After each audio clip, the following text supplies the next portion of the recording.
ઉમરાજમાં ધારાસભ્યના હસ્તે ગ્રામ પંચાયત ભવનનું ખાતમુહૂર્ત, ગામના વિકાસને મળશે નવો વેગ। ભરૂચ વિધાનસભા વિસ્તારમાં આવતા ઉમરાજ ગામના નાગરિકોની સુવિધામાં વધારો કરવાના શુભ હેતુ સાથે ભરૂચના ધારાસભ્ય રમેશ મિસ્ત્રીના હસ્તે ઉમરાજ ગ્રામ પંચાયત ભવનનું ગરિમાપૂર્ણ રીતે ખાતમુહૂર્ત કરવામાં આવ્યું હતું।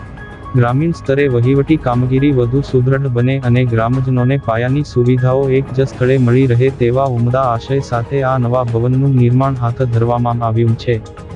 આ પ્રસંગે આયોજિત કાર્યક્રમમાં ધારાસભ્ય રમેશ મિસ્ત્રીની સાથે ગુજરાત પ્રદેશ ભાજપ બક્ષી પંચ કોષાધ્યક્ષ અનિલ રાણા, તાલુકા પંચાયત સભ્ય ઉમરાજ મેહુલ જોશી, ઉમરાજ ગામના સરપંચ રણજીત વસાવા, ડેપ્યુટી સરપંચ સરિતાબેન સહિત સંગઠનના હોદ્દેદારો ઉપસ્થિત રહ્યા હતા। કાર્યક્રમ દરમિયાન ગ્રામ્ય આગેવાનો અને મોટી સંખ્યામાં ગ્રામજનોએ ઉત્સાહભેર હાજરી આપી ગામના વિકાસ કાર્યોને આવકાર્યા હતા। નવા પંચાયત ભવનના નિર્માણથી સ્થાનિક સ્તરે સરકારી સેવાઓ વધુ સુલભ બનશે અને ગ્રામ્ય વહીવટમાં પારદર્શિતા આવશે તેવી આશા વ્યક્ત કરવામાં આવી હતી।